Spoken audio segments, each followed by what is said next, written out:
Good morning, good morning, good morning, Jimmy. Full on woman, Jimmy, full on woman. We're breaking down why screens might actually sharpen your brain. We're going to redefine what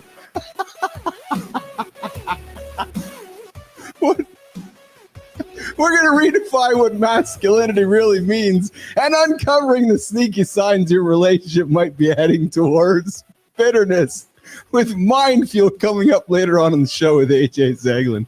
Plus, I'm going to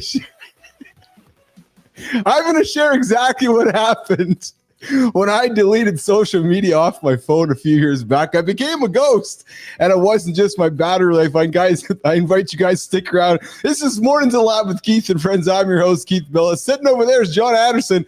Over there is the boy from Washington, the home of the Capitals who beat the Canadians last night. Hey, this is the NHL edition of Mornings in the Lab with Keith and friends, digging some NHL news. The Caps beat the Canadians last night, and of course, we got producer Jimmy putting words into my brain and distracting me as I open up the show this morning.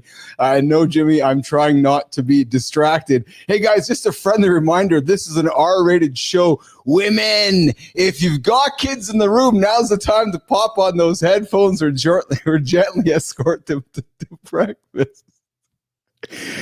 Jimmy, let's bring Johnny up into the lab and Marty because I just can't get it together here this morning. Jimmy, where's the boys, man? Help me out, man. What's up, Johnny Andersen? How are you, pal? Good morning, brother. How you doing? Oh, I'm good. I'm just a little distracted this morning by some news that's just kind of hanging around the peripheral of my brain. I might have to share it with you a little later today. I kind of didn't have time to share it before the show here, but and Jimmy's got me laughing off to the side here. Good morning, Danae. Good morning, Ray. I might just have to send you a text to tell you what I'm laughing about. How are you, pal? How was your lift in Mexico today? Get me out of my distraction. How are you, buddy, today? I'm good, man. I had a great lift. There's something about lifting outside that never gets old. You know, I'm glad you said that. I watched some old video of Venice Beach over the weekend, and man, like you've lifted in Venice Beach before, haven't you? You must have, right? I'm thinking of, yeah. Sure. It's just something magical about that, right? Just being outside in the sand and the dust, and you know, you could have the rusty old bench press in the whole world, but just the fact you're outside under the sun, there's something magical about that. Well, Muscle Beach, I believe, I think it's in Santa Monica, not Venice. Venice is the Golds. Okay. Yes, okay.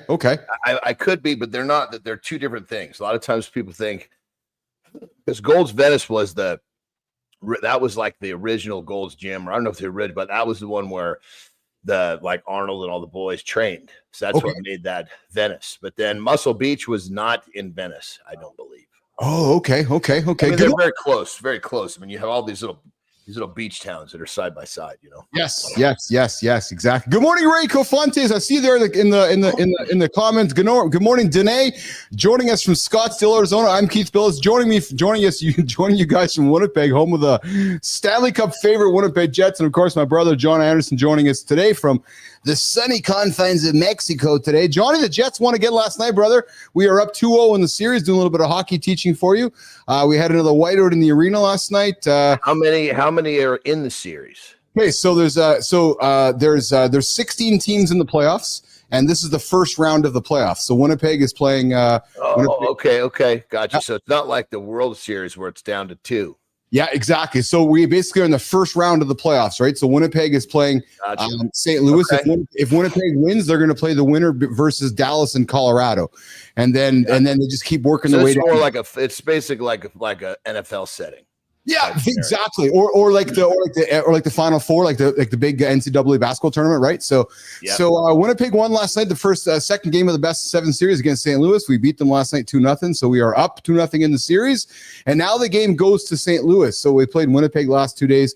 The next game is Thursday night in St. Louis, 8:30, and then Sunday before it comes back to Winnipeg. So it's a little stretched out because of concert availability and so forth. But good time last night. The arena was rocking. I didn't go. I watched it from home last night, but I know Carter was there outside the arena watching the game, and it was a big party. And Johnny, like I've told you before, man, Winnipeg, like a Green Bay when it comes to NHL, the whole city just wraps their arms around the team, right? So everywhere you go, there's just energy, right? And it's pretty cool. It's pretty cool for the community, right? Yeah, I mean, it's especially when you have these towns that really support their teams, it makes a different energy for sure. Yes, exactly. So, dude, I found something here over the weekend, which I think that maybe as you and I, hey, real quick, tell Jimmy Marty's sitting back there going, "What the fuck? Let me in, this motherfucker." Hey, Jimmy, bring Marty in, man. Marty's just sitting there pulling himself off. He's laughing. He's going, "What the fuck, man? What is there?" Yeah. Hey, I just started watching the show, man. I got you, baby. I got you. No, Thank you, Johnny. Boys, here's the reality. So Jimmy's wife is away. So Jimmy's been distracted by his left and right arms, and he's just trying to Jimmy, put that bottle of lube down and pay attention to the screen, brother. Jesus Christ! I got a text from Jimmy before the show. He's like, pulling that thing when the show's over. He's like, I'm going for a shower. I'm like, okay, I'll see you in a few seconds, Jimmy. Hey guys, so Marty, I got something for you, Marty, that I know Johnny and I grew up with wondering if it was ever going to happen, and apparently it's now happening. Okay. So you got me interested. Yeah, good, bro. You got me thinking now. John and I always grew up knowing that she was going to take the pill. She. It's like, well, she's going to take the pill. I'm not wearing the condom. She'll just take the pill, or I'll just pull it. No, she's on the pill. Well, boys, we got some AI pill now. Apparently, there is now a hormone-free male pill to help with birth control. So, Marty, don't be shaking your head, brother. We are a women-friendly show. They might be saying, hey, Marty, why don't you take the pill? Fellas, what if birth control finally landed on our side of the medicine cabinet? Today. Well, real quick, let me just interject. I mean, when birth control came out, at that point in time, that one element changed humanity bigger than ever before. Yes. Yeah. People don't realize that without birth control, we would be living in a fucking different world right now. Oh, big time. Good morning, Ricky. I see you there. We're talking birth control for men. Today, we're breaking down YCT-529, the first hormone-free male pill to hit human trials. Johnny, Marty, with a jaw-dropping 99% effectiveness in the lab. And guys, sharing the load on contraception could change relationships overnight. No hormone swings, no surgeries, and full fertility back in weeks. This is a potential game changer. But guys, preclinical trials with this drug has shown that 99% pregnancy prevention in mice, and sperm counts, Marty, in monkeys rebound in 10 to 15 weeks. But apparently there's now a phase underway in New Zealand where men between the ages of 28 and 70 are now testing real-world sperm suppression. They take the pill and it helps them with suppressing the sperm. But here's the magic, boys. The fertility returns within weeks after stopping. No permanent switch off. So I know, boys, we are invited often to go down the street there and snip to get the old to get the everything else snipped off or lasered. But now there's a pill which might allow us to prevent having children, birth control, while at the same time reverse the effects if that's what we want. So here's the question. Marty, you're in a relationship. She's like, Marty, why don't you take the pill? What are you saying? Nope. Call me pull out Pete because I'm pulling out. Or call me condom Chris because I'm wearing a condom. I'm good. Pull out Pete. Well, here's what I like about it. Let's not so much talking about an individual case. I think what I really enjoy, what I think is powerful about this is it gives the male the ability to protect himself, because there are plenty of situations where the male is being told, yes, I'm fine, but he's actually not fine. Well, I say this though. Well, what I've learned, even if she says she's fine, don't do it. So I haven't my life experience, my life expectancy work hasn't been dumping it off. Yes, I just always been cautious. I made it at 32, no kids. Yeah, and, a lot of black men don't do that. I'm an anomaly, Keith. I got one of the greats. I mean, check this out. Check this out. I'll totally uncover some deep shit with me personally, right? So my parents actually got divorced because of me, because my mom got pregnant. Okay. Right? My dad said, hey, this is my real dad I'm speaking of, my blood dad. Yeah. He basically said, supposedly, because they came together they're like a Brady Bunch. You know, they had my 2 brothers and my sister, so they came together. They already had 3 kids. Mm-hmm. So supposedly they had an agreement for no more kids. Well, it ended up happening. And so my dad said, you know, it's him or me. And so it was either an abortion or you know, had me and he was gone. So in that case, he could have chose to make the choice to protect himself. Now, Grant, I'm very glad that wasn't the case, or I wouldn't be here. but in that situation, like if there are plenty of relationships where, you know, the dude is thinking, God, I know we you know, we've talked about this, but I know she really wants kids. You know, it just gives the male a little bit more, you know, control of the situation. So, I think that's a good thing. You know, I'll say this. I'd rather take the pill instead of asking her to get an abortion, because I got, I know I got female friends. I know people that have gone through it. Yeah, I wouldn't want to put anybody in that situation, and so that's just. Dude, I went through that, Mark. I'm telling you, man. That, so yeah, if it came down to that, go ahead.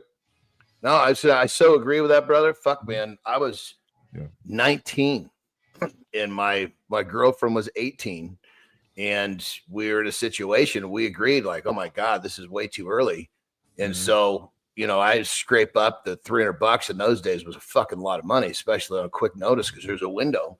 Yeah. And I had to take her to the clinic, and be by her side and do all that. And of course, we had to fucking walk through a picket line of anti-abortion.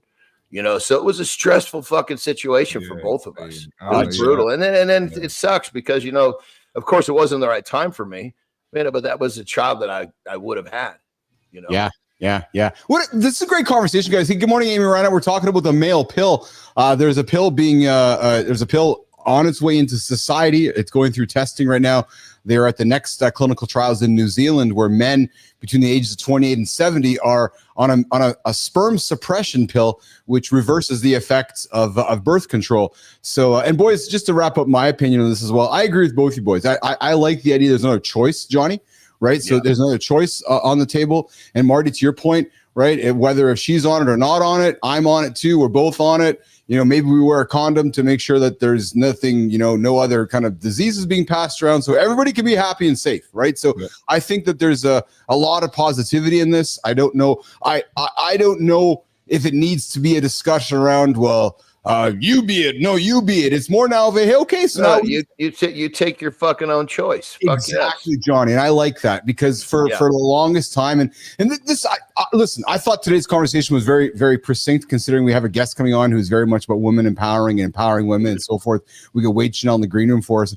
And I just thought this was a good conversation, because forever it's always been, okay, well, she's got to take care of it. Fuck that. Why can't we be part of it? Like, why can't we have some of that responsibility without the go for an abortion or go take the morning after pill? No. Let's have our hand in the responsibility as well. So I think it's great. And boys, it's kind of about time, right? Marty, Johnny, is it kind of not about time? You think about it? I mean, it's just the fact that the world we live in, to not have this choice I think having this choice is great. And and it's just not for this. And with all issues, the more choices a person has, the better off that their life should be. Yes. Well, I gotta throw some accountability in there on both sides. The men. Yes. There's ways to not get someone pregnant. You can protect yourself. There's ways that there's ways to do it. Like, and I'm pretty sure a lot of people they know what you're doing, and the risk you're taking. Yes. So and then the same with the women. Like, don't allow if the man doesn't want to protect himself, or y'all didn't have a conversation, don't let him in. Don't let him in the door. You're absolutely right. Let him in the door. We all adults at the end of the day. Yeah. And the other thing too is like when I was 18 versus the kids today of 18. Their sex is treated totally different. Yes. And so it's a lot more common, a lot more prevalent. So having more choices for, this new generation, that's especially the ones that are trying to do right. I think yes. Yeah. Good morning, Jay. Good morning, Adam Howard. Good morning, Amy. Good morning, Ricky. Good morning, Danae. We're talking about the male pill. there is a pill moving its way into the market that helps men with male contraception. So perhaps the rules are being rewritten where we've grown up always suggesting and insinuating that the woman should be on the pill or on IUD or always being the one who's responsible for it. Well, men, we're flipping the script because the responsibility is falling back on us. But Johnny, Marty, we got somebody in the green room here. And if you've ever wondered if there's more to being a man than what society tells us, well, listen, today's guest, it's time. Today's guest says it's time we rewrite the rules. Wade Channell is joining us here in a minute. Buckle up because we're about to dismantle some masculinity myths. But before we do that, boys, let's get to the accountability check-in. And then we'll come back and bring Wade in and keep the show rocking and rolling, Jimmy. Let's go. Let's go. All right. Every win that I've earned started with something really uncomfortable. The early alarm. Yep. The tough conversation. The weight I didn't want to lift. The silence I didn't want to sit in. That's the rep. Think about it. Choosing discomfort when comfort's the easier play. Well, I've been on the either side, where snooze wins, where words go unsaid, where comfort feels good until it doesn't. And guys, that's where regret lives. And I felt it. Enough to know discomfort's the better deal. Comfort dulls your edge. Regret eats at your core. I hate regret. So I stay in the hard on purpose every week, every morning, early, honest, integrity-led, intentional, uncomfortable, not for the dopamine hit, not for you guys, not for the audience, but because I know what happens when I don't. I don't need to do this to feel good. I need it to move me forward. I need it to get me rocking and rolling that way. So I invite you, if you're tired of feeling stuck, stop avoiding the hard shit, you guys. Go do what other people aren't willing to do. If you need some help, come hang out with myself, Jon and Marty, 8 o'clock Eastern time, Monday to Friday, right here on LinkedIn, YouTube, and X. Mornings in the lab with Keith and friends. We do the hard shit that others don't want to do every single day. And what is it? Leading the conversation. That's how it starts. All right, guys, listen. Good morning. And welcome back to Mornings in the Lab. Our guest today, Wade Channell, spent decades empowering economic growth and gender equality globally, but now he's tacking on an even bigger challenge. He's tackling it, Jimmy. He's redefining what it means to be a man. Yes, that's why we have him here on the show today. From producing provocative documentaries to writing a groundbreaking new book, Wade is here to show us why restrictive gender roles might be holding you back, and how we can break free to build something better. Listen, guys, let's get ready to rethink everything you know about masculinity. Let's take a minute, nation, and introduce you all to Wade Channell. Good morning. What's up, Wade? I am happy to be here. How are you, pal? I love this conversation. I love this pill conversation because it's about one thing: responsibility. Boom. And if we are not responsible, we are not men. We're boys. Let boys be boys. But how about us men, which is somewhere, I don't know where it exactly happens. I don't know where it exactly happened for me.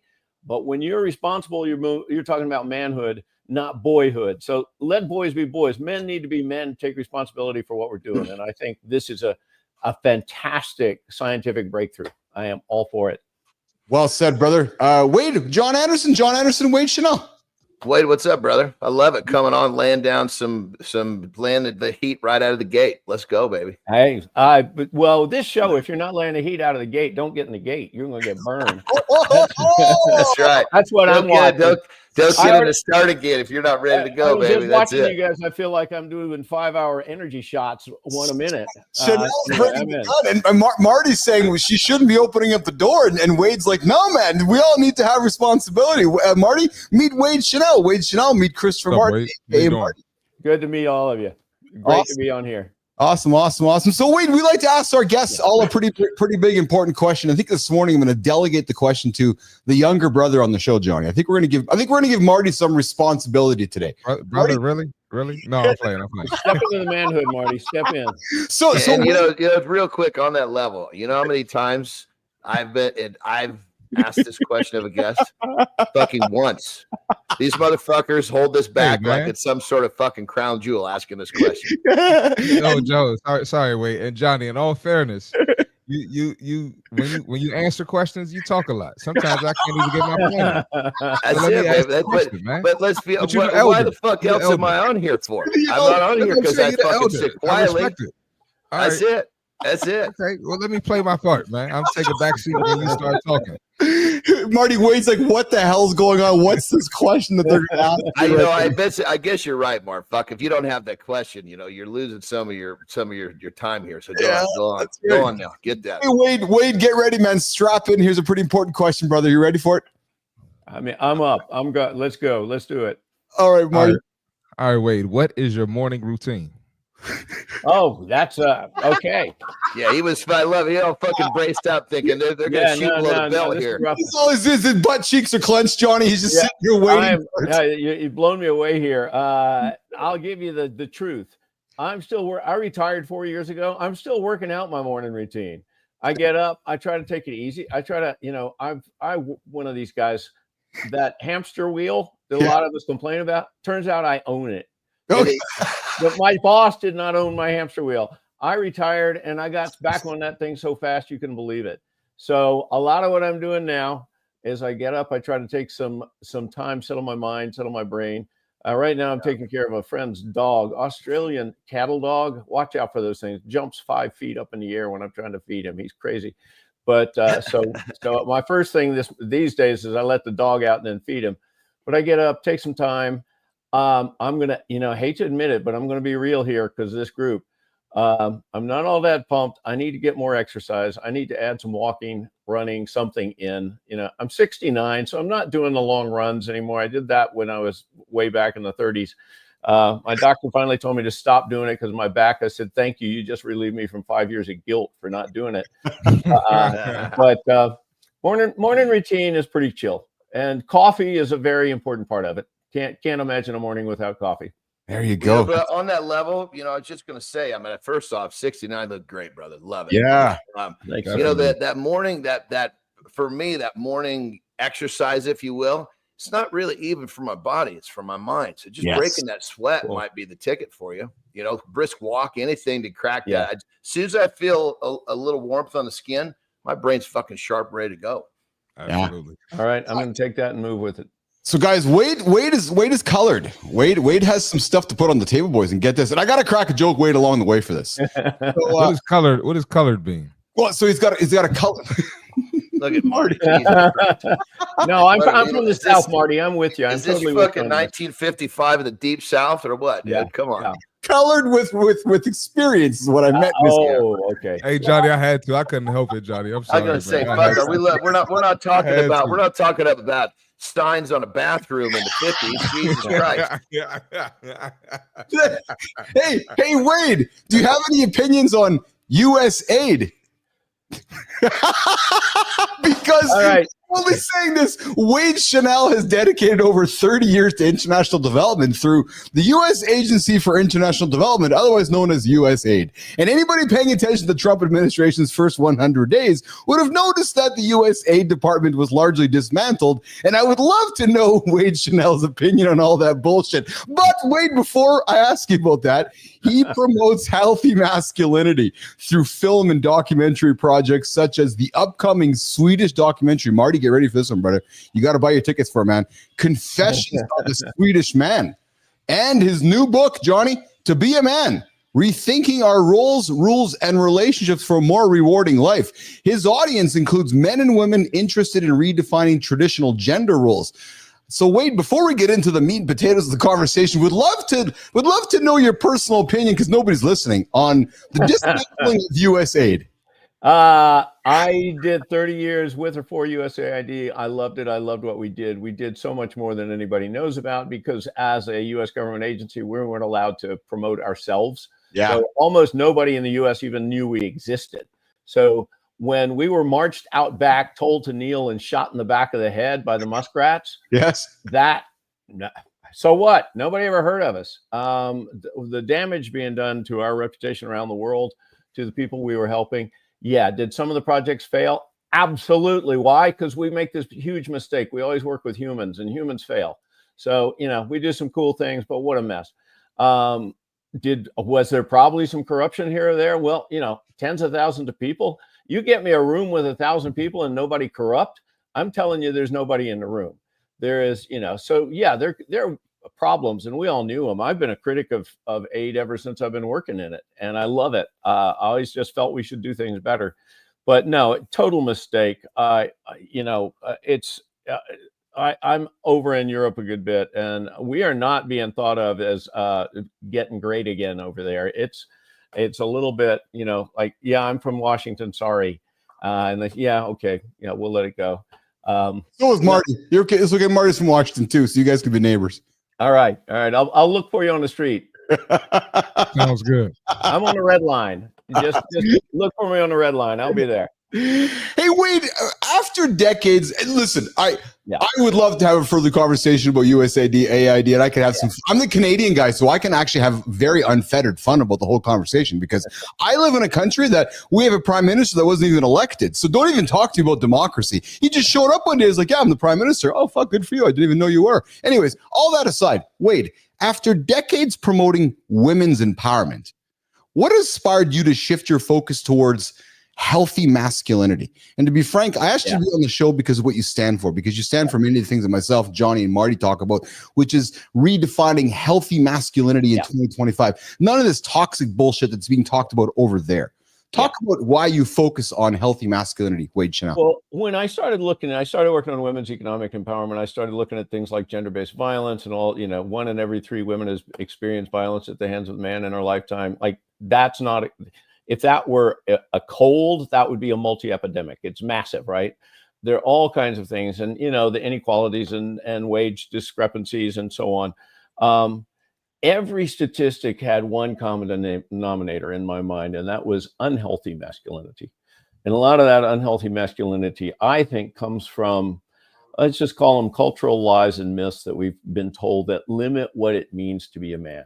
You got to be on top, you got to dominate. And of course, you can't have any emotions, because when you're dominating and emotions don't really work together very well, right? Because you got to ignore people's pain that you're dominating. I may be overstating the dominance thing, but in my reading and my own experience, the 2 things that stand out that hold us back are this: men have, we are born with the right to rule everyone. And the fact is, you're not supposed to show emotion, but you can't do it. If you're in that rulership, a soldier who is trained to kill cannot be empathetic. Right? Oh, I can't shoot him. He's got a wife and children. No. Sorry, guys. No, you can't do that. You got to shut all that down. You can't shut down one emotion. You shut them all down. So, and I really appreciated this watching you guys last week talking about crying. I cry. Do I cry? Of course I cry. I was born with tear ducts and tear glands. And for some reason, my body says you need to cry sometimes. Yeah. And I need to let go of that. But, as a lot of guys will tell you, no, I can't cry. Everybody will say I'm a wuss. Man up. Don't be a girl. The greatest, the big insult always is don't be a girl. You're acting like a woman. Like, why is that an brother? insult? I fucking say this. I'll say it in public 100 times. I'll say it again. I'm a fucking woman trapped in a man's body. If you don't like it, dislike it from over there. I like that. It's not bothering me. Jon, I'm not saying you. Of course, that didn't wreck my marriage. That's the thing. We got all these things. We got to dominate. We got to stop this. We got to, we can't have gays, because why? Because all our boys will become gay if you talk about gender. Like, what is going on here? Let's get a definition down. Sex is the equipment you're born with. Cut you off, brother. But I think if a fucking man is come to a point where he truly accepts himself and he understands who he is, none of this fucking bullshit really applies. Absolutely. You could call me. You could walk up to me on the street and say, you're a fucking cocksucker. And I look at you and say, you might be right. And I keep on walking. All I did was discharge what you were throwing at me so I could leave. Yeah. I will not respond to dumb shit like that, nor do I have to be a certain way to be a man. Right. I am very fucking comfortable with all parts of me, even the part that you could call a bitch. Yeah.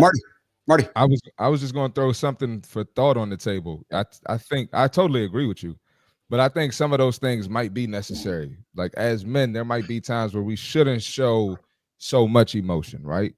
Right. If I'm going through an obstacle, right? If I'm trying to problem solve, I think there's a time where, like, okay, I can't get too emotional, especially if I'm leading my clients. If I'm leading, I don't have a family yet, but if I'm leading my family, there might be a time where I might not need to show emotion, but it's healthy to show that emotion at the same time, So I feel like, Mark, as men, I feel like as men, we got to know where to do it and where not to do it. So I just want to exactly. You got to have that. You got to know when it's time to to shed that tear or be open or be emotional, and then there's the time to fucking hit the switch, turn everything off, and fucking turn into a warrior so you can lead the people that need to see that. Yeah, being a leader, you got to fucking lead on all goddamn fronts. You can't just say I'm a warrior.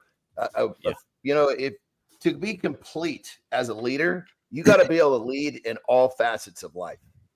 I agree. Absolutely. Good morning, Tim. Able to see you there in the comments. Glad to see you here this morning. Guys, we celebrated Tim a couple days ago, and I invited Tim to join the show. And Tim, I'd love to see you here in the comments. What a great conversation this morning with myself, Marty, Jon, Andersen, and our guest, Wade Channell. Mornings in the Lab with Keith and friends. Marty, I know you got some obligation today. Can you stick around, brother, or do you got to rock and roll? I'm going to have to rock and roll, but I'll stay a little late for you guys today. Awesome. So here's what we're going to do. Wade, can you stick around a little longer too, brother? Yeah, I'm good. I'm retired. Oh yeah, you got nothing to do except just figure shit out, right? That's good. Yeah, you're just figuring shit out. So listen, here's what we're gonna do. Marty's gonna do the fit tip. We're gonna come back, keep the conversation going. Because wait, the next question I got coming back to you after our fit tip is, and think about this one. What's one restrictive gender role that you've personally struggled with? We're gonna get to that one when we come back after the fit tip with Christopher Martin. Yeah, right, and I'll let you know when I gotta leave, Keith. Sounds good, brother. Sounds good, pal. Awesome.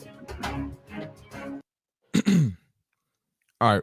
We got the fitness tip for today. So listen, we all have our routines and we all have things that we like to do in the gym. Absolutely fine. I know I have my routine. I got back day today. I do the same back day every week, right? But I'm going to challenge you, right? A lot of people prefer cardio. A lot of people prefer weights. But you got to do both. Yes, you have to do both. I understand you big dog in the gym. You can lift 315, 405, 225, whatever that max is for you. And I'm proud of you. And I encourage you to still do it. Brother, get on the treadmill. Get on the Stairmaster. Go for a walk, cycle. You got to care about your heart health, right? You got to work your cardiovascular system. And you got to do it at a certain intensity to get uncomfortable, right? Let's work on everything in the gym, okay? I understand you run miles, you cycle miles, right? You can do the Stairmaster for an hour straight. That's great. Brother, hit some weights, right? We got to function. You're going to be picking up kids. You're going to be sitting down, squat motion. You're going to be, like I said, picking stuff up, deadlift motion. You might fall down, have to push yourself up. You might have to pull someone one day, right? Get in the weight room. The point is, you have to become versatile in your workouts. Now, I'm not saying you have to change from a cardio person, become a weight person, change from a weight person, become a cardio person. I'm not saying that. But it's okay to get out that comfort zone and improve somewhere else because you're going to need it in your life at some point. It's only going to benefit you. It's only going to contribute to your longevity. Let's work, brothers. That's the fitness tip for today. Brothers, led by C. Marty Fit, Christopher Martin. Always love his messages. 9:30 Eastern time, giving you guys something to get after today. And hey, we love the cardio, but guys, we gotta love the strength. You gotta get those. Gotta get that lifting in, man. That's a good message here. Hey, we're hanging out with Wade Channell this morning.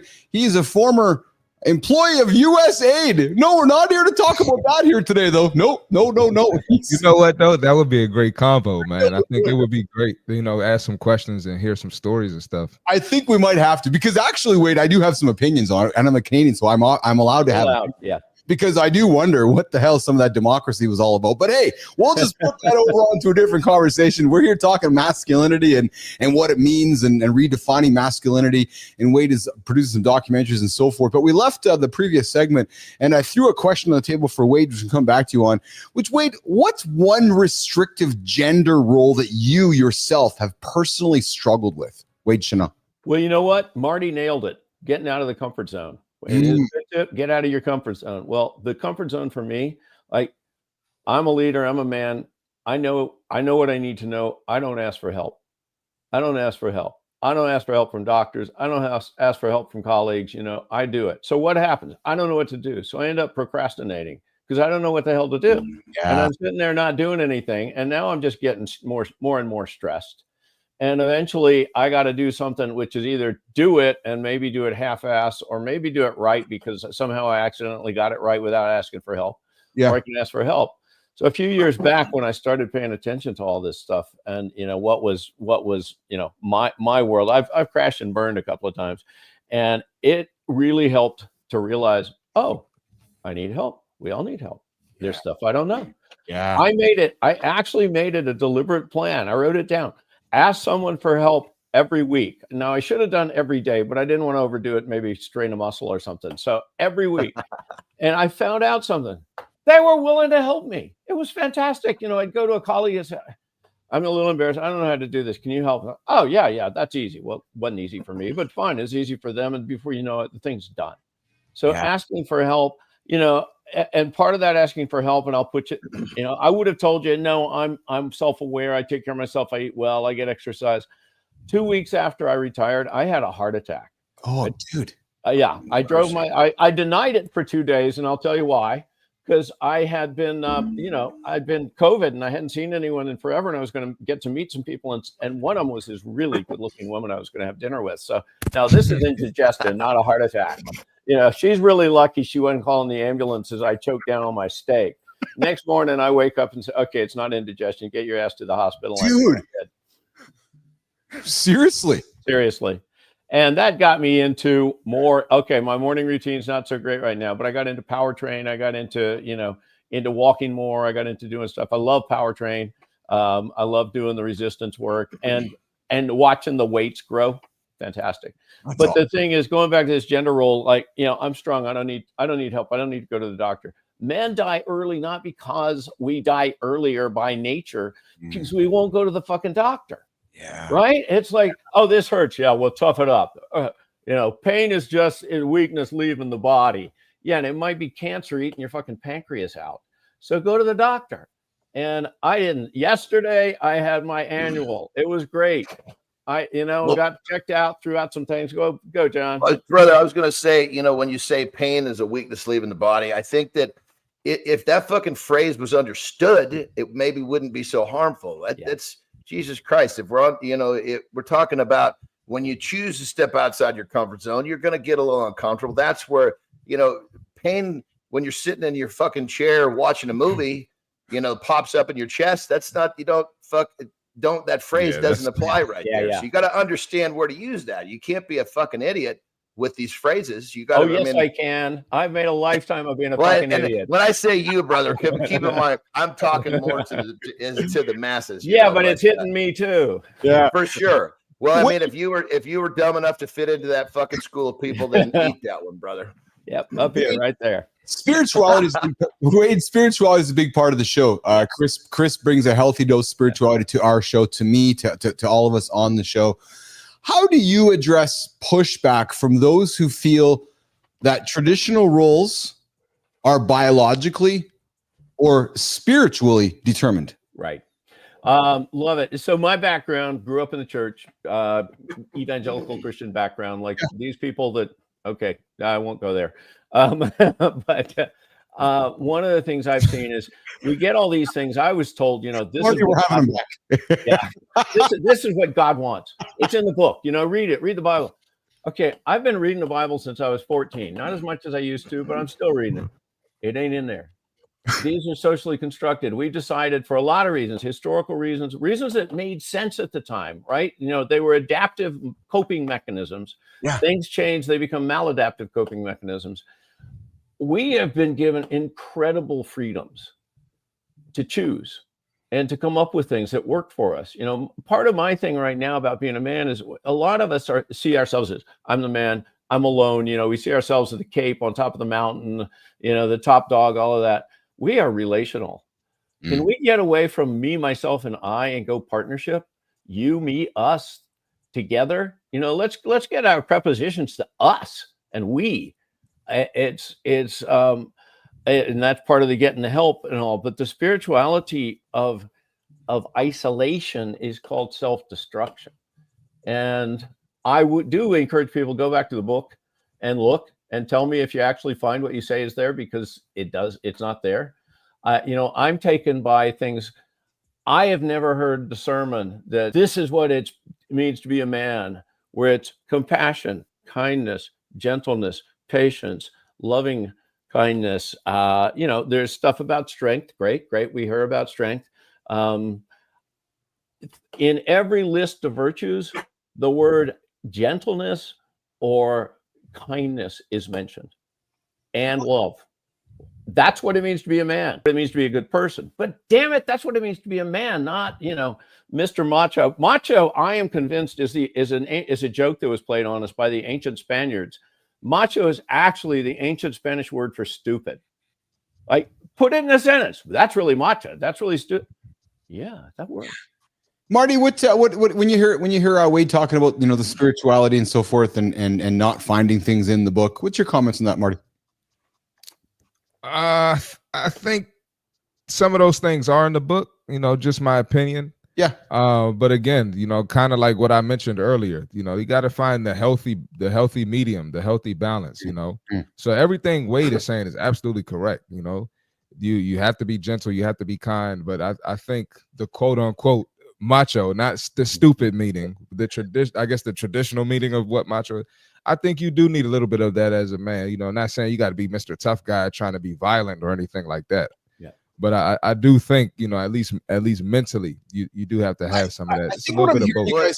What I'm hearing you guys say, 1 second, John. I think what I'm hearing you guys say is that you're attributing macho perhaps more to confidence. Yeah, maybe more like what you think, Wade? Confidence. Confidence is. We need it. We got it. Confidence. But here's the thing. Reality. Let's talk about if you're fucking macho. Let's just go with the macho because you're big and strong. That makes sense to everybody, right? Yeah. And then you go down the fucking list of being macho. If you're macho enough to fucking cry, you're macho enough to do all the shit that we're talking about, then fucking macho is a great goddamn title. It's the motherfuckers who look at macho as just a fucking big bicep that are just limiting physical. The fucking phrase. Yes. Yeah. I wish you look at so Wade, you grew up with Wayne, and I'm being serious here. You grew up with Randy Macho Man Savage like John and I did. Right. And there's a very famous clip where Randy the Macho Man Savage sat with Arsenio Hall and he was asked the question, why does Macho Man cry? And he's like, well, any healthy man who has emotion will cry. Right. So he attributed the idea of being macho to John's point, not just the big bicep. And Randy Macho Man looks like John Andersen. And we take pride on this show for having people judge a book by its cover. I love people showing up and judging Marty, judging Johnny, and judging Keith. And then they hear us talk like, oh, you guys talking about crying? Yeah. Oh, yeah, baby. Right? Yeah. Well, and think of like this, too. This whole call it macho, call it strong, whatever adjective you want to use. It's like we have to go down our fucking checklist. Being a man to be like, for me, I didn't have the fucking confidence to be macho with anything when I started, but I fucking gained the confidence physically. That went to mental. It just started. Because I started off in one area and I started applying those skills to others. So you don't just snap your fucking fingers and check all these fucking boxes. You got to start somewhere. Yes. What gives it a bad name is the guys that don't continue their journey. Yes. Yeah. I agree. There's a lot of this stuff, the confidence and all of that. It's not just a simple definition. Well, that's the problem. Yep. It becomes a definition that gets extreme. It's like the no pain, no gain, right? Yep. If you're feeling pain in your chair while you're watching TV, that is not gain, right? That's something to be paying attention to. So you take it in extreme and forget what it is useful for. I joke about the macho thing because clearly there's macho stuff that I'm like, my favorite movies are all like the thriller, hero kind of things, even though I got questions about them, but I'm watching something cool happening now in Hollywood, whereas women are not just damsels fretting; they're kick ass. They're in there. They're having a say. They're not, being told, oh, just don't worry your little head about it. I'll save you from sexism. We can back up. But these definitions, like I said earlier, we get a lot of confusion on the sex and gender issue. So sex is very simply the equipment you're born with. And we know there's about 1% of the human population born with some combo. I don't quite understand that, but okay. Is it 1%? Holy smokes. It's a little less. It's about the same number of people who are natural redheads in the world. Oh, there you go. Good morning. Just keep that in mind. But, but gender is the importance we attach to that equipment. Yes. Like, you're a man. That means you must. Well, it means you could. maybe. I mean, there's some things only men can do, only women can do, but not much. And especially in the age of technology, even on the muscle side, a lot of like heavy equipment. A kid can drive a tractor now. Don't let them, please. But like I don't. Dude, you guys, I learned to drive a tractor when I was 7 years old, brother. I drove my first tractor at 7 years old. Hopefully not in the city, but Never anyway. No, out in the middle of the fucking field for sure. Yes. We're hanging out with Keith, Jon, Marty, and our guest Wade Channell this morning at Mornings Live with Keith and Friends. Good morning, Future Boy. I see you there in the comments. Thanks for joining us on the show here. If you haven't subscribed to the channel, I invite you to subscribe to the channel. We got AJ Zaglin joining us here in a couple moments for Mind Fuel. Hey, Wade, you got an upcoming book, To Be a Man. Yeah. With aims. Got to roll out, Keith. Marty's got to rock and roll. Marty, you have yourself a good day, brother. Marty, Look for you on the red line, Marty. All right, have a good day, brother. Have a good loop.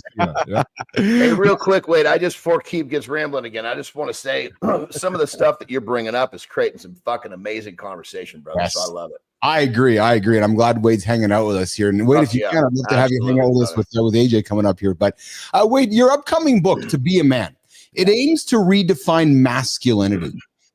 Wade, what's one powerful story that you learned or insight while writing that book, Wade Channell? The options are so much bigger than we've been given. Oh, yeah. Like we've been given this little thing of this is what, and of course it's culturally defined. Different cultures have different things, but a lot of it is just so constrained, and it is producing things that we don't like. If you look at the stats on self-harm, other harm, substance abuse, isolation, loneliness, something is wrong with this picture, and it's not individual things. We got all these mass shootings going on, and people want to just individualize each one. No, it's a pattern of something that's wrong. We've been shut down into something. I just think we got a chance to be who we want to be and not who somebody from the 14th century told us we were supposed to be, or somebody from 1952 on Leave It to Beaver told that we were supposed to be. Yeah. We can be. To me, it just breaks open the whole world of possibility. Brother, I have a phrase that sums up what you're talking about, and I use this often. And I say, break the rules, not the laws. You go to fucking jail, you break the laws, but you don't have to fucking follow the rules. You can break the shit out of the rules. I made my life out of breaking the fucking rules. Yeah, I like it. I like it. Hey, Wade, we got the lifestyle tip coming up with Jon Andersen. Are you able to stick around and keep the show going on with us? I'm happy to. Awesome. Let's do it. So here's what we're going to do. The lifestyle tip with Jon Andersen. Come back. We'll bring AJ in for some continued conversation around masculinity and perhaps some relationship stuff. But before we do that, we got Johnny with some lifestyle advice for you guys. Let's do it, Johnny. Let's go. All right, here we go. I'll do it later. I'll do it tomorrow. I'll start next week. Well, let me ask you a question. How's that dumb shit working out for you? Because you're probably saying the same stupid shit today that you were saying yesterday or last week or whenever it was. You keep repeating this process. This is temporary insanity. The definition is repeating the same process, hoping for a different outcome. You're literally running yourself in this loop of comfort. You've got to get comfortable getting uncomfortable. Then it will be much easier to actually take the first step. The first step is always the most difficult, and it's always the most uncomfortable. So look yourself in the mirror and ask yourself a question. Are you caught in this loop of doing it tomorrow, doing it later, doing it next week? Because if you are, you're going to fucking wake up one day, look at yourself in the mirror and go, what the fuck happened in my life and all the cool shit I wanted to do? And then you're going to remember, oh yeah, I was going to start tomorrow. Time to take bull by the horns, baby. Go get that shit. Start tomorrow and don't start someday. Someday is the day that doesn't exist, and someday is not going to get you to where you need to get to. So when you're sitting down and making your plan, guys, as Johnny says, start today. And ask yourself a question. Are you saying later? Are you saying tomorrow? Most people don't even fucking know they're doing it. Yeah, exactly. Ask yourself the question. Exactly. And as we learned yesterday, the conversation with Jack. Hey, Johnny, a writer, not a physical dude, not a fitness guy, not a coach, not somebody who runs towards the gym. Johnny, what does he do when he gets up first thing in the morning? He starts writing. And what's it do, Johnny? That writing creates movement for him. Then what's it creates momentum for him. And he's become a best-selling author. Every single day the dude gets up, starts writing, because the writing for him creates momentum. And to kind of play on Johnny's message, he didn't wait till someday. He didn't wait till tomorrow. He didn't wait for one day. He just started doing it. And now he's, Johnny, 57 years old. Right. Just writing, just fucking gets up and writes. And I love that, man. That's just an awesome. And you can look at the fucking calendar as long as you want, but one day is not on there. Yeah, exactly. One day and someday don't exist in the calendar, but the loop does exist. Yes. Hey, Wade, what's as you've been writing your book and as you've been, traveling the world, all the work experience you've had, kind of playing off the previous question I asked you, what's the most surprising thing that you've learned about, in quotes, masculinity while producing your documentary? Wow. One, I think it's a great question. One of the things is there is an entire sea of people who don't buy into the restrictive but feel constrained by it. That actually men are wanting the emotion. In my reading, what's her name? Caitlin Moran, British essayist. She put out a thing of like, what would it mean if men were equal to women? Because we're always talking about women being equal to men, equal rights, and all of that. Like, here's men, here's women. What if, up? And she said, what's it mean? And I thought most of the men would write and say, why would I want to downgrade myself? No. They were coming in and they were telling her in her blogosphere, I could have real friendships. I could be vulnerable. I could tell somebody I'm hurting. I could have all these emotions. I could have friends. I could hang out and talk about real stuff. It was this longing for something more than posturing, pretending that everything's okay. How you doing? Great. Your father just died, I heard. Yeah, I'm fine. Right now, bullshit. Yeah, those answers that are fucking complete crap. How you doing? I'm great. Great. Yeah. Yeah. Why are you bleeding? Yeah, just a cut. Don't worry about it. No, it's fuck. Men were born with the same stuff as everybody else. As every baby, we have all of these emotional capacities. We got these mental capacities, and then we get these stories very early on. Don't cry. Don't do this. Don't do that. Buck it up. Move on. Hey, no, men don't talk about these things. Like, why not? Because we're afraid somebody will judge us. Right. You know what I wonder, Wade and Jon, is that I wonder if there is a disconnect around perception. Let me explain. So I'm fortunate to speak to a lot of humans every single day through this show and just through connecting with folks. And many Wade and Johnny are in the United States. And there's this perception around the administration. There's this perception around how everybody thinks around the administration. But yet when you get into private conversations with folks, maybe people aren't feeling as like they are being perceived publicly. So what I'm getting at, Wade, is that I wonder if there's more men that are closer to the conversations we are having than the conversations that are being happened over there around some of the toxic masculinity, but nobody knows how to create the bridge to get to the middle. Yeah. You know what I'm saying, Wade? Which is there's like, I'm going to pick a name out of the hat. Joe Rogan. I bet you Joe Rogan cries, but the fact of the matter is his brand and his persona doesn't allow him to.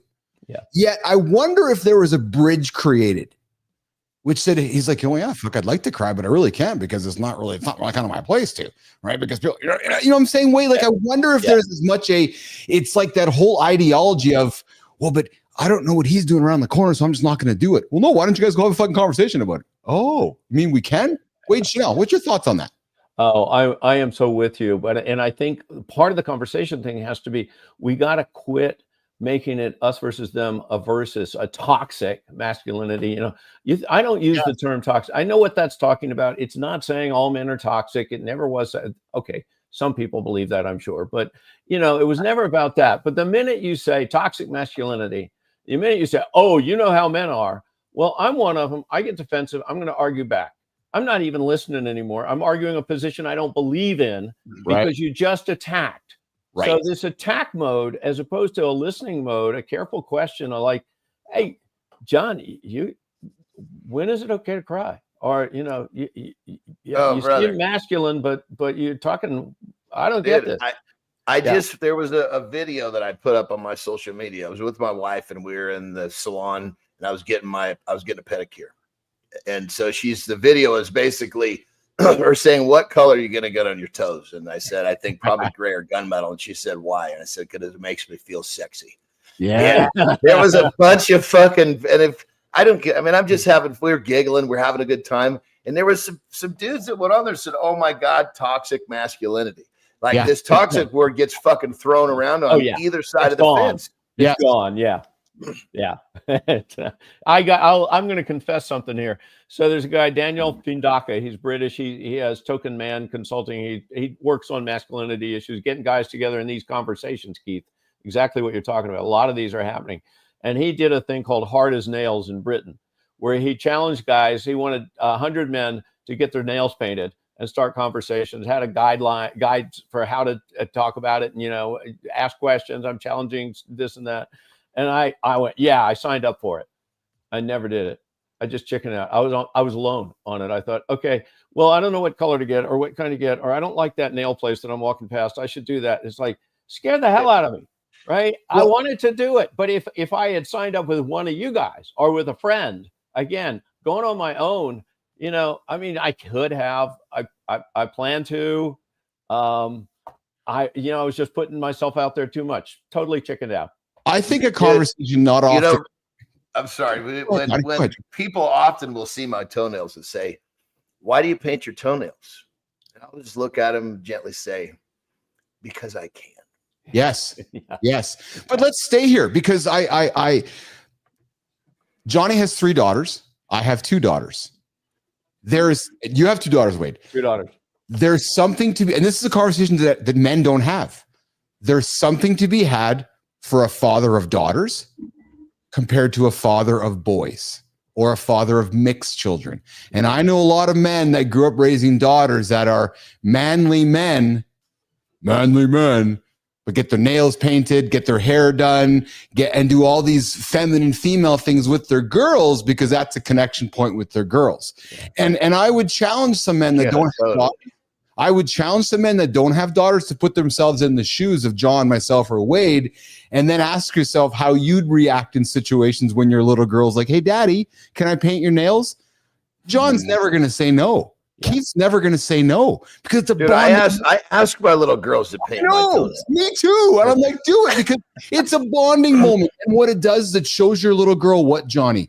That I love you and I'm a man and I'm willing to be vulnerable with you. And I think something as simple as that, Wade, perhaps is that bridge that I talk about that we don't talk often about, which is, are you a dad? Are you a dad of boys or a dad of girls or a dad of both? Because I know dads of men, dads of boys, different perspective than dads of. I was at a dance competition last week, Johnny, with Piper, and all the dad dance dads, very different breed, John, than the hockey dads, if you know what I mean. Oh yeah, for sure. Wow. Yeah. In what you're saying, Keith, the whole, the demonstration for, I can be this, I can be that, and I kind of, in my mind as a father, I just wrapped it into this. I need to not tell them, I need to show them. Bingo. That it's okay not to give a fuck what anybody else thinks. Bingo. Yes. And so when I live it, they see it. I like the middle one. Jesus Christ, she is like a fuck. She will flip you over, man. It's like she doesn't give a shit what you think, That's awesome, and that's the teachings that we want to teach our girls, right? Wait, how old are your girls? Are you a grandfather? I am a grandfather. I got a 4-year-old that you almost met this morning, but she's off to school. I've got my 2 daughters are 35 and 33. Okay, wow. My oldest one has just turned 31, brother. Okay. Great. We're in the same neighborhood. Yeah. Awesome. It's so fantastic. And I got to say it had an impact on me. I started watching I started looking at gender stuff. I was blind as anybody to it until about 15 years ago and started looking at it and then started looking through their eyes. Whole different world. Yeah. Whole different world. How could you not, right? Wait, like how could you not? Yeah. Right. You're not being responsible as a man or as a father if you're being ignorant to that. Yeah. Right. So, all right, listen, we are here Morning to the Lab with Keith and friends, myself, Jon Andersen, and our guest, Wade Channell. Very, very fortunate that he's been hanging out with us for the full show here today. Johnny, what a great conversation, man. I'm thoroughly enjoying this conversation around masculinity. And we're going to keep it going here. I'm sure AJ had a big commitment here. So we missed AJ here this morning, which is okay. We're going to keep it going here. Johnny, you got to step away for a minute, brother? Yeah, give me a piss. Okay, Johnny's this. I'm going to keep it going with Wade. Hey, we are that age, my friend. Yes. We're going to do a little bit of a rapid fire here, Wade, and Cool. I got some rapid fire for you here. So here's how it's going to start: documentaries or books, Wade Channell? Most people will watch something instead of read something. I'm a reader. I love to read, but I sort of backed into being a co-producer on this documentary. I'm thrilled about it. Some of them will rip your heart out, turn you around, inspire you, whatever. Books will do the same thing. But nowadays, our books look a lot like this, and Yes. there's just not as much reading. But to get my stuff out, I got to write. That's how I express myself. Good for you. We got Tim Ebel coming in with a comment, Wade, and Tim took some time to write it, so I better read it. He wrote us a fucking paragraph. Good job there, Tim. Tim, I think showing the boys that we could paint our nails because we don't give a shit is just as valuable as showing the girls. Tim, you hit the nail right on the head, brother. That is exactly it, brother. I appreciate that. The only reason we don't do it is because we are full of fear. And there's some truth to that as well. Yeah. And what I invite you with that comment is we do more of it, right? So that we can keep walking that fear out the door. But I appreciate that comment because that comment holds so much truth. Wade, what's the most outdated gender stereotype you wish would disappear? Sole provider.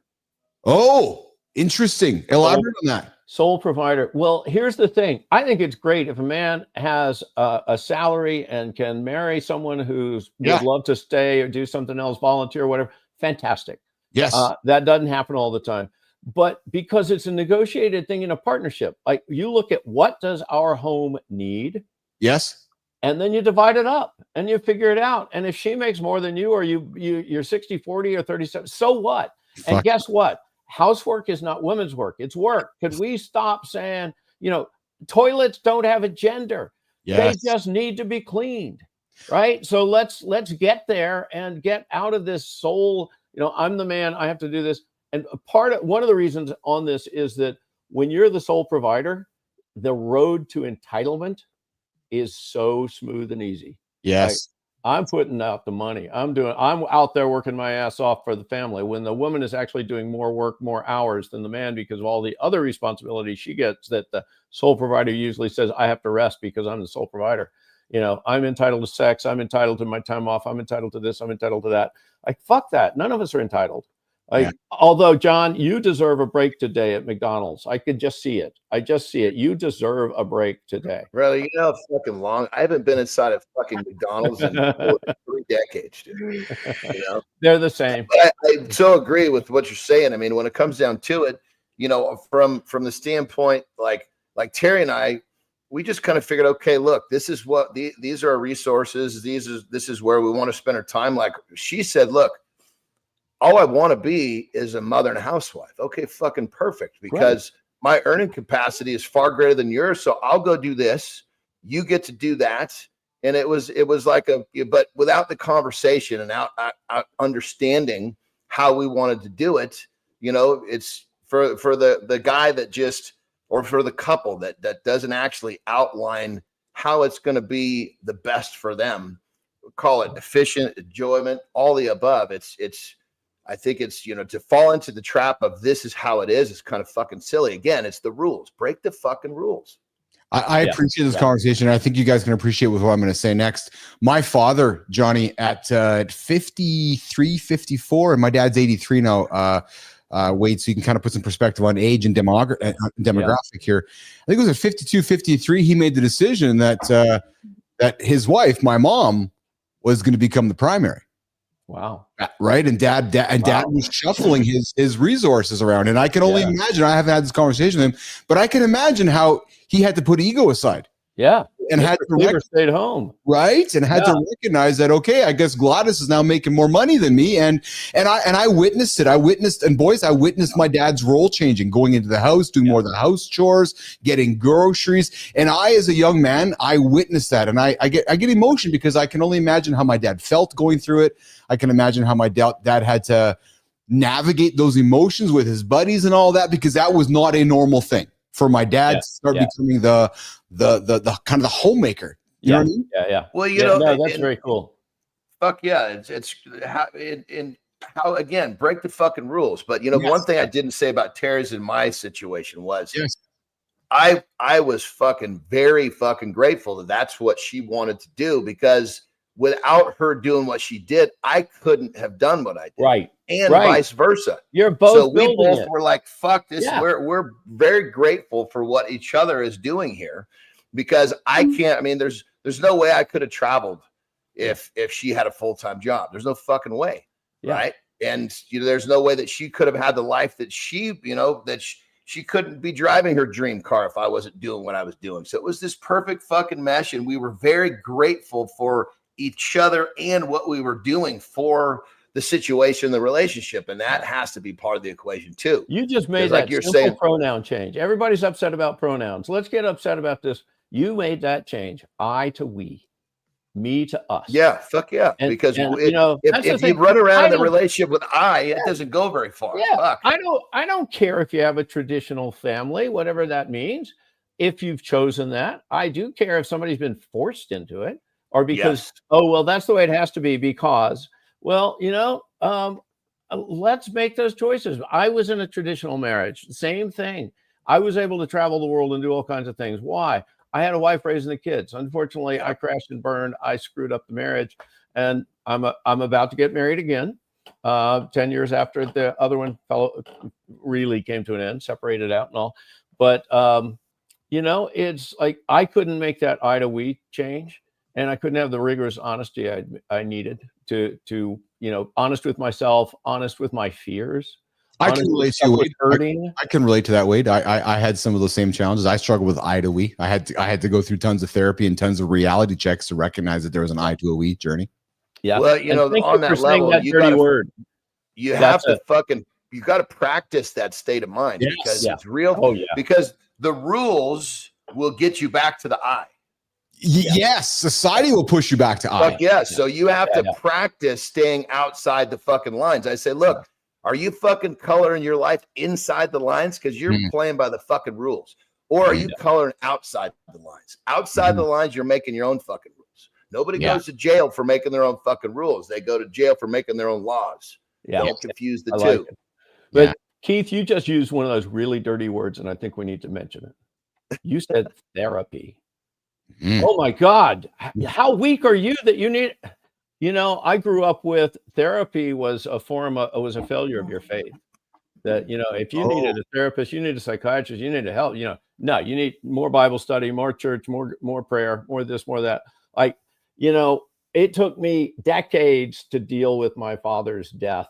And I could have done it a lot earlier if I had been encouraged to and had the courage myself to go get help. But, you know, when my marriage fell apart, I went and got help. Why? Well, I'm a guy. I didn't have any friends I could talk to. Who the hell am I going to talk to? I've never developed that. So I bought myself a friend called a therapist. Yes. Loved it. Changed my life. I'm still doing therapy. It's a little lighter now, but, you know, I'm with a group of guys and we challenge each other all the time. The rule is, okay, what are you going to talk about this therapy session? Something I don't want you to know.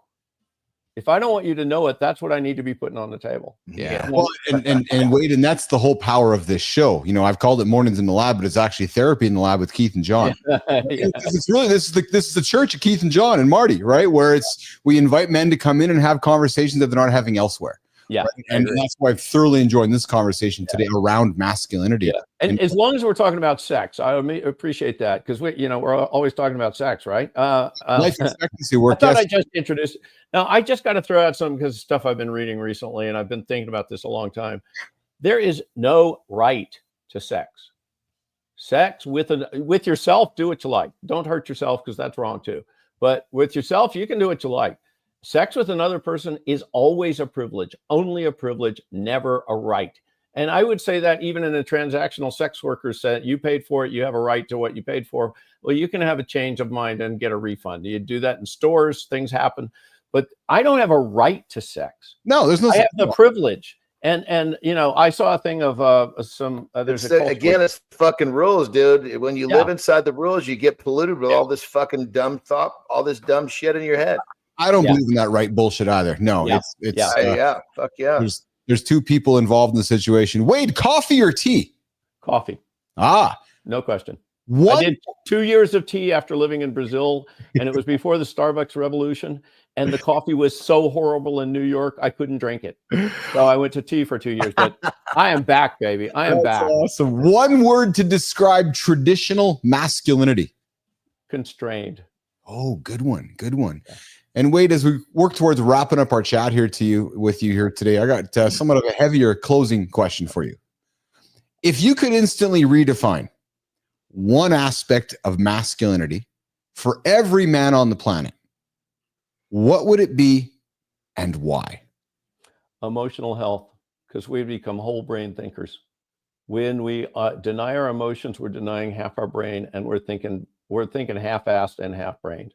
Without our emotions, we cannot handle the challenges that we get. We cannot be the men we want to be. We cannot have the families and communities that we want. Emotional health is understanding your emotions, what they mean, and what you do with them. Just because you're feeling angry doesn't mean you get to rage. Just because you're feeling sad doesn't mean it's time to cry, right? You may need to cry, but as Marty was saying, you know, you can't, like, I don't want to walk into an emergency room after a wreck and the ER technician sees me and goes, "Oh my God, what are we going to do?" No, you've got to be able to have that fucking, you need that guy to be stoic and fucking show you things are going to be okay. Yeah, for sure. But you need to be able then to process that. If you're dealing with other people's trauma all the time, it's going to affect you. And you got to know that. Like, I know now what my emotions are trying to tell me. I try to remember, like, I feel I'm angry. Okay, why am I angry? Something of my that's important to me is being violated. Maybe it's injustice. Maybe something's been stolen. Or maybe the guy cut me off when I wanted to get in the lane first, and I'm an asshole, and now I'm angry at him and I want to blow him off the road. Right? I ask the why question. I go the 5 whys. Why am I angry? Why this? Why? It's liberating. I've never been happier since I have discovered a full range of emotions. Emotional therapy, emotional health. That's spectacular. I love that answer. Hey, you're hanging out with Wade Channell. Wade, where can folks connect with you and find you and engage with Wade? Well, okay, I'm a technosaur. I'm going to admit it. Meteor's coming. I see it. I'm fine. You young mammals, you take it. You run.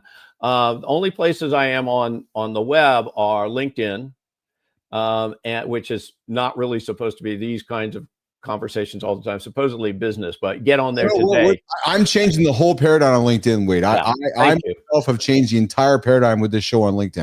Do it. But the other is, you see my name there. I want to tell you something. The mind rebels at the number of consonants that I've stolen from the vocabulary. It's Wade.Channell, 2 N's, 2 L's, 2 N's, 2 L's at gmail.com. I'm there. I saw your parents were, so your parents, just like John's parents, were like, no, we're going to make it Jon instead of John. And then we're going to make it Andersen with an En instead of an On. So John's like, okay, I got to go through life figuring it out. I did it to my daughter too. The middle one is with Taylor with an ER rather than an OR. So she's got the double Amy also. Yeah. No, we spend our lives spelling, but it's okay.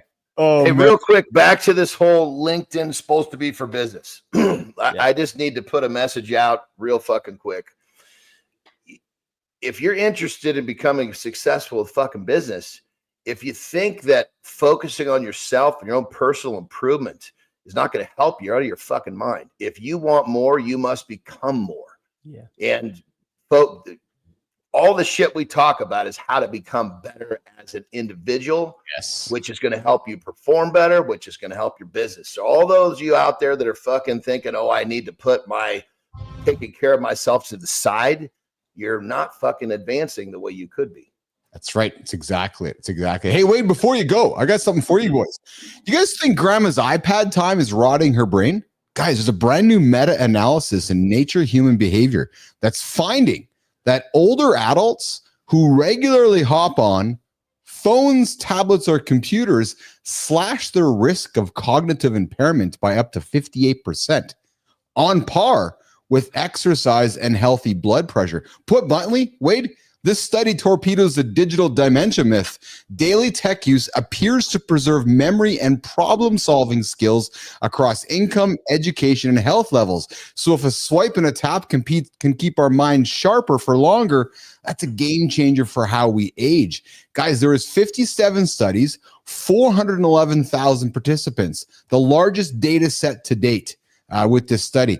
And a 42 to 58% lower odds of cognitive impairment for frequent users who used these digital devices on a regular basis.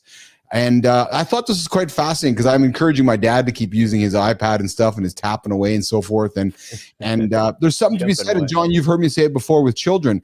You know, we our normal reaction when we pick up these devices to consume. But the reality is these devices are wonderful creation devices as well. Oh, brother, it all comes down to these fucking electronics. They're tools. Yes. Are you using a tool or is a tool using you?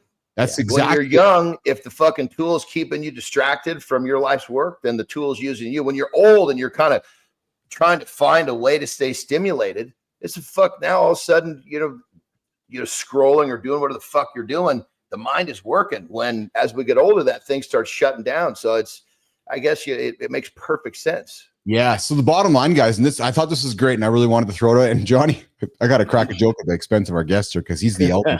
He's the elder here in the show. But I figured, hey, we got to get the old folks on the screens because it's not screens versus brains. It's how we use the screens to train our brains. Yeah. So old techno score, my old techno score, Wade, I encourage you to put the books down and keep reading on your device, brother. Thank God for Instagram.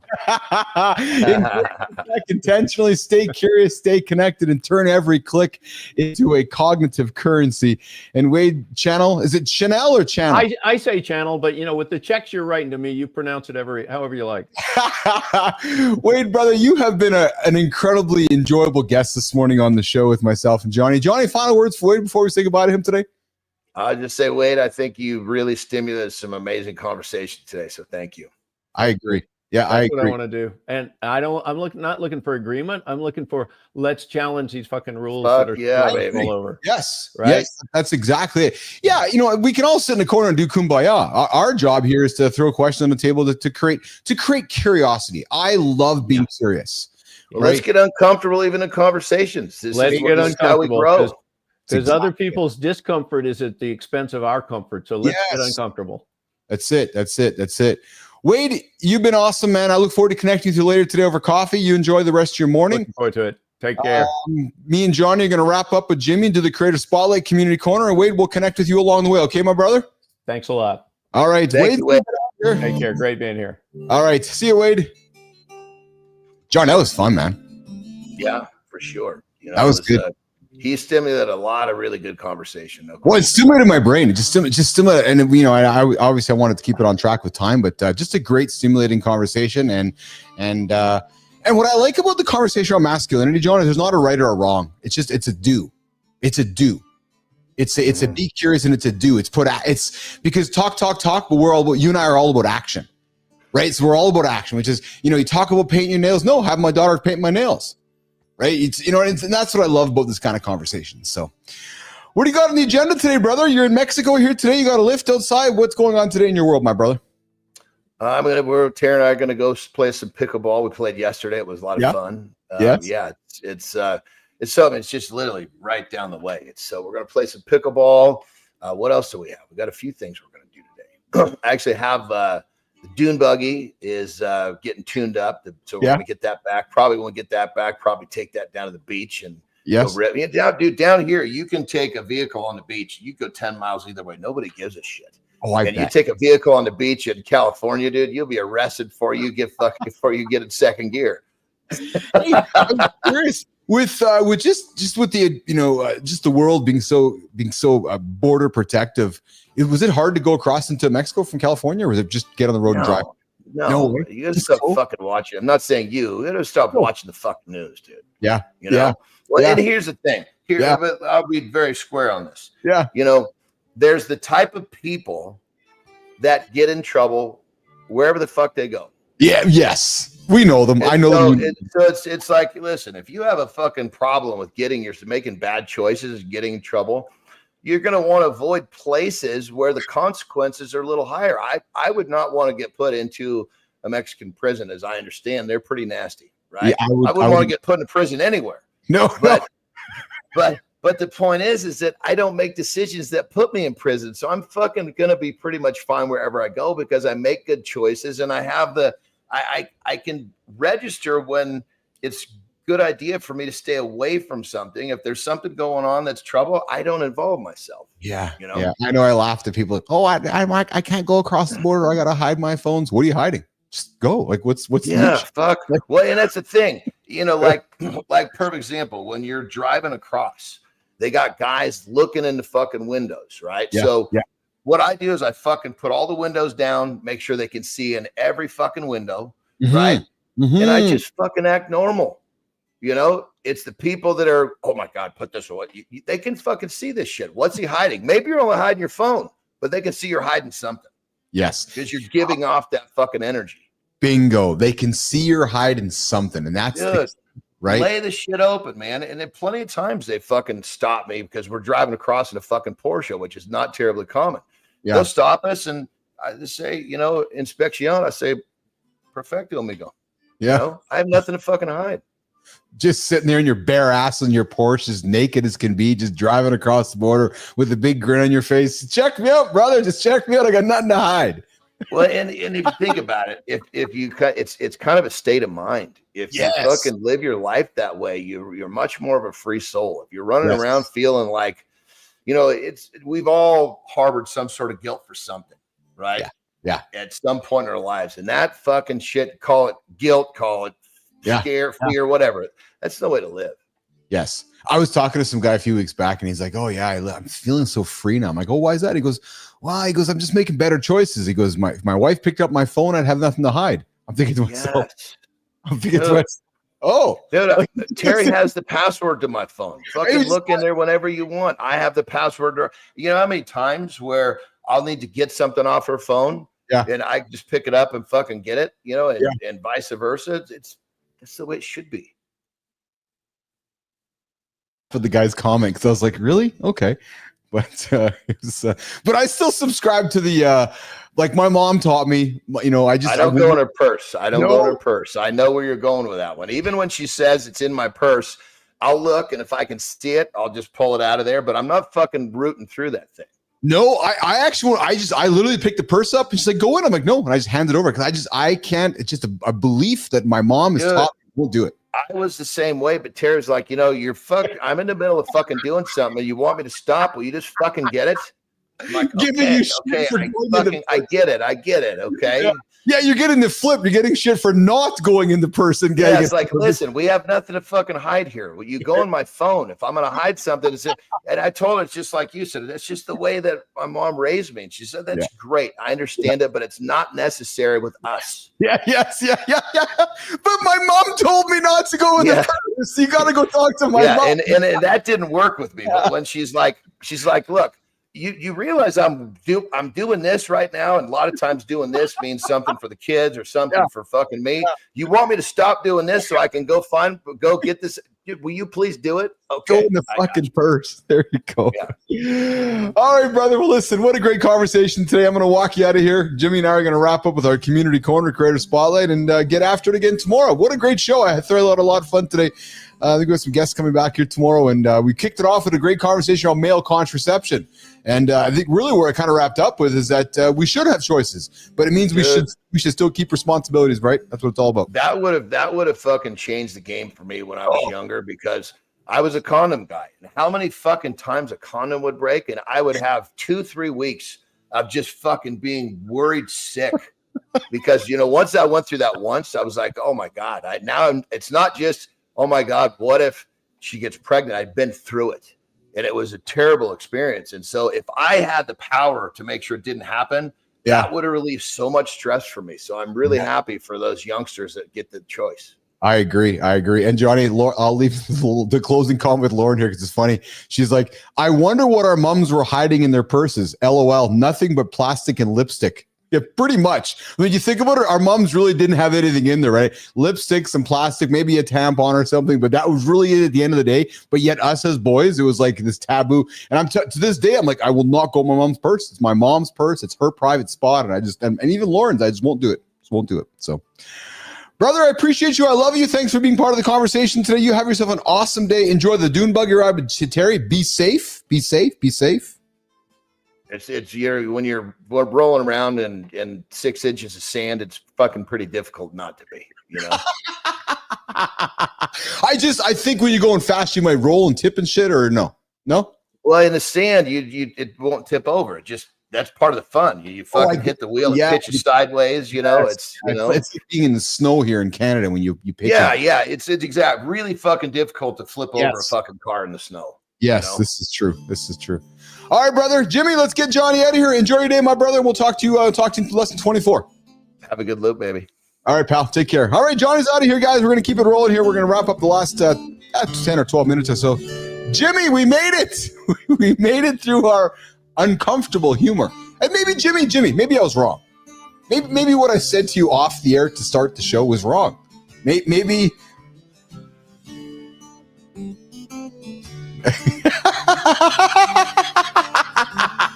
Top or bottom, Jimmy? Top or bottom? What are you thinking? I'm thinking bottom. Okay. All right, we're in the community corner, the creator spotlight. Yeah. We're gonna jump into the LinkedIn platform right now. The community corner, the bottom of our second hour, Mornings in Live with Keith and Friends. We get after this every single day, 8 o'clock Eastern time, right here on LinkedIn, right here on YouTube, right here on X. The only morning show to help men get up, get going, positive conversation. Today we talked at great length around masculinity. Lady Drew Boger, I see you there in the comments. Very, very gracious and grateful that you hang out with us this morning. You spend a lot of time with us, and I'm very grateful for that. And I see all your comments here. And I apologize, just didn't get a chance to get to them, but I see you here. And I'm 62 years young, Jimmy. Lady Drew says I'm 62 years old. No, I'm 62 years young. She says, Lady Drew, I'm sorry that I might have offended you. Always stay mentally and physically healthy. One is only old if they choose to be, no matter what age. Yeah, true story. And one should never hide things when they have a lover or a husband or a wife. And on the subject of sex, it's a wonderful, stress reducer too. True story. We talk about it's a wonderful way to increase life expectancy as well. So we're all about ensuring that we have our life expectancy work here in the lab. Big part of our principles and values here in the lab. So, all right, Jim, let's go, my brother. You know that feeling. You know the feeling when you care about your work, but the system around you is stuck. When you have good ideas, but you have to fight just to get a meeting about them. When you want to lead with creativity and heart, but the structure pushes you to play it safe. Well, there's someone who knows that experience well. The guy spent 20 years working inside of it, navigating red tape, building creative teams, finding ways to do meaningful work in environments that weren't designed for it. And instead of burning out, nope, he started writing. Boop, boop, boop, boop. He started teaching. Wah, wah, wah, wah. Yeah, with the sound effects too, I'm thinking. Creating new ways to lead. That someone is Jimmy. Nope. Teasing you guys. That's the hook. This guy's the founder of Why Not Solutions, and he's the creator of Better Things on LinkedIn. He writes for the leaders who give a damn, the ones trying to make culture better, not just louder. This morning, Mornings in Live with Keith and Friends is more than excited. Lady Drew, ears up. Ears up, Lady Drew. We are introducing you to Ryan Salstad. What's up, Ryan? Boom, boom, boom. Guys, he's the founder of Why Not Solutions, and he's the creator of Better Things on LinkedIn. He writes for leaders who give a damn, the ones trying to make culture better, not just louder, who want their values to shape their workplace, not get buried under it.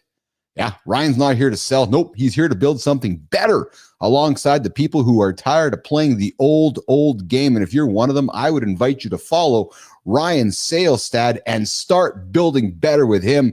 You see his profile there on LinkedIn. I encourage you guys to go check out his content, check out his profile, and follow Ryan for some great content that will enlighten you throughout your day. And Ryan, here's how it works, my brother.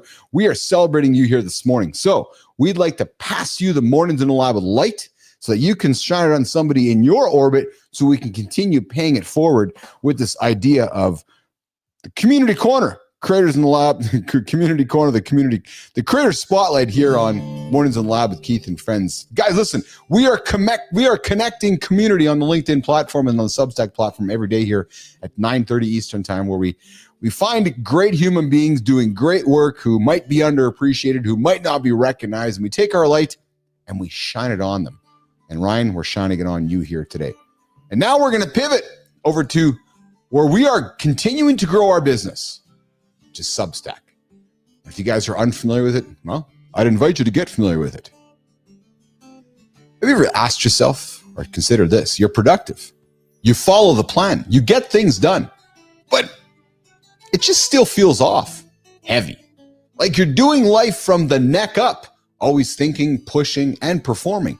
Well, this creator helps people shift out of that. We're celebrating a she today. She teaches them how to listen to their energy, to make decisions based on what feels right, not what just looks right on paper. Nation, I invite you to meet this morning, Mornings in the Lab with Keith and friends. I invite you to meet Kelsey Abbott. What's up, Kelsey? There's her picture. Certified performance coach, advanced human design guy, and the creator of Find Your Awesome on Substack.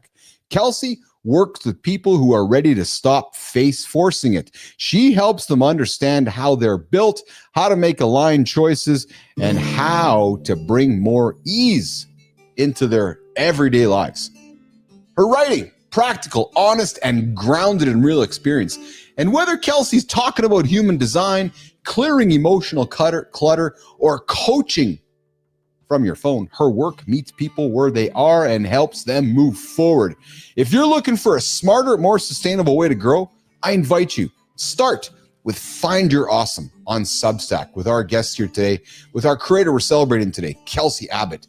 You're going to enjoy her content, and I would encourage you to check it out. And Kelsey, here's how the segment works. We've now celebrated you. We've got the light shined on you. We'd love to pass the light to you.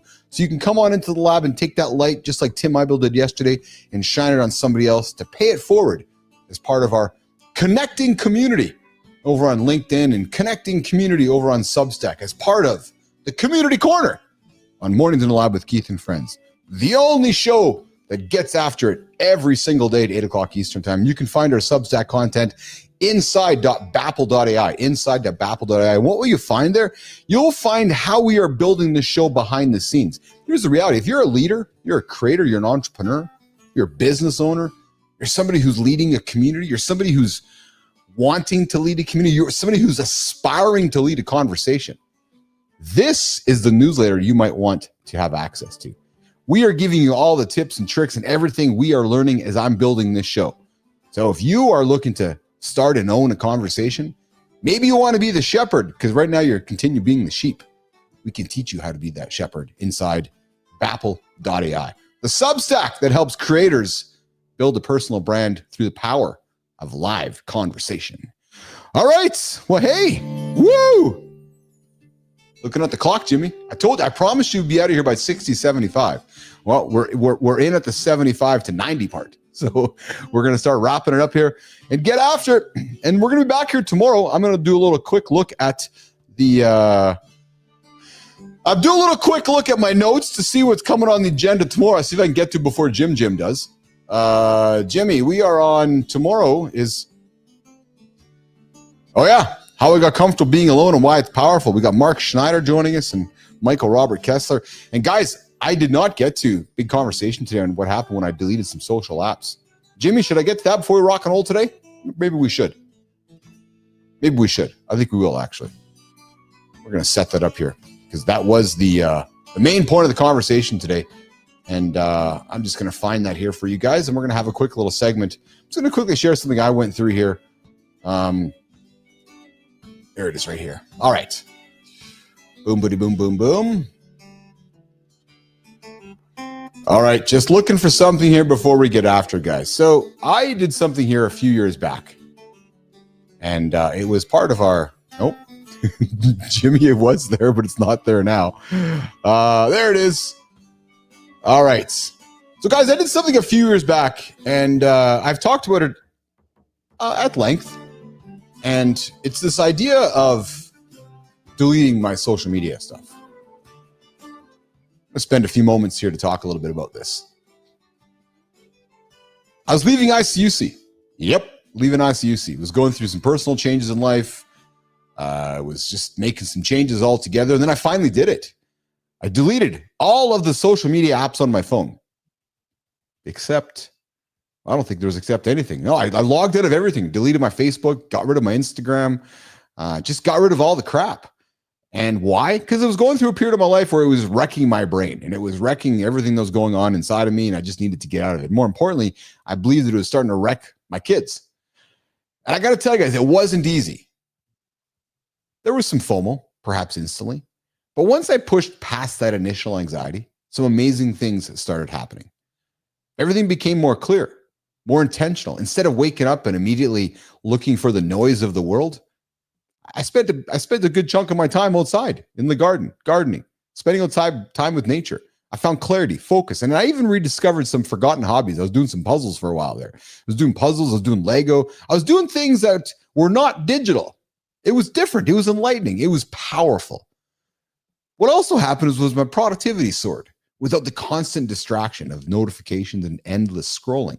Now, granted, as I build the show and I build the new business, which is the Business Athlete Performance, I have mornings in the lab, we've re-embraced social in a different way. I've now learned to control social instead of social controlling me. But what happened was my projects got more creative. My decisions became quicker. And overall, I felt more present in everything I did during that period of time when I didn't have the noise of social media. The real conversations that happened along the way were valuable. The time in my own head was even more valuable. And I found some relationships deepening with people as I spoke with them along the way. And I'm not saying that you got to get rid of your apps. It's not what we're suggesting at all. I'm not sitting here saying, Melissa, Jimmy, Lady Drew, get rid of your apps. It's not what we're talking about. But if you've been feeling overwhelmed or disconnected, maybe it's worth giving it a shot. I can tell you, Carter last week was at an event, and he had to get rid of his phone for a few days. And he said to me, Dad, as an 18-year-old young man, he goes, wow, it was pretty powerful. Didn't have my phone all day. I felt like I was very present. I felt like I was very involved in this event that I was at. And he shared a situation where he was at a concert earlier this year where he had to put his phone into a sock and lock it up so he couldn't use his phone during the concert. Again, a reminder for him of how present he was in the moment without his social media or without his digital apps. So maybe if you're struggling with distractions, maybe you're struggling with dopamine hits, maybe you're struggling with keeping yourself focused, this idea of deleting your digital social media apps is something to consider. And you could ask yourself, what could improve in your life if you took a break from social media? I'd love to hear your thoughts. Would love to hear your thoughts if you put a pause. Does the FOMO go away? Does the FOMO consider? Does the FOMO go away, or does the FOMO keep coming back? Would love to hear your thoughts. Would love to dare you to put those social media apps aside and see if you really need them. How would your life improve? How would it change? Ask yourself. Jimmy, ask yourself, what would happen if you got rid of your social media? Just some thoughts to throw on the table. I went through it, got rid of it all, became a ghost. And I'll tell you guys, when you come back into the world now, a world that's full of social proof, everybody wants to see your social proof. And unfortunately, much of that social proof is measured in vanity metrics. That's where life gets a little bit difficult. When you're like, oh, well, don't have a history there because I was gone. People are like, oh, where the fuck did you go? Well, here's my story. So ask yourself, is your life better with your digital apps, your social media apps? Maybe it is. Okay, tomorrow, we got Mark Schneider joining us on center stage. And we have Michael Robert Kessler joining us on Morning Focus. We got two guests coming up tomorrow, guys. 8:15 Eastern time, we got Mark Schneider. And then 9:15 Eastern time, we got Michael Robert Kessler tomorrow joining us in the show. On Wednesday, and then tomorrow, we're supposed to have a live in the lab situation with Adam Peters. Jimmy, we're supposed to have Adam tomorrow for live in the lab, but I haven't got there yet in my head. That's today's project. On behalf of producer Jimmy, producer Melissa behind the scenes, just doing amazing work over on LinkedIn for us. Melissa, I appreciate you.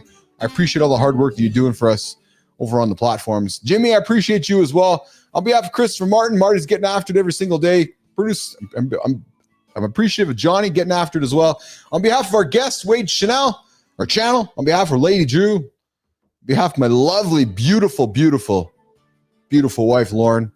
Love you, baby. On behalf of all of you guys, we'll see you guys tomorrow. Tim Abel, thanks for joining the conversation. Good time, thanks for joining the conversation. Future Boy, Amy, Adam Holroyd, Jay, Danae, Ray. I appreciate all you guys joining the conversation today. We're going to get out of here. We're going to be back tomorrow on Mornings in Alive with Keith and Friends. We'll see you guys, 8 o'clock, YouTube, LinkedIn, and X. Jimmy, you get me out of here. We'll see you guys tomorrow.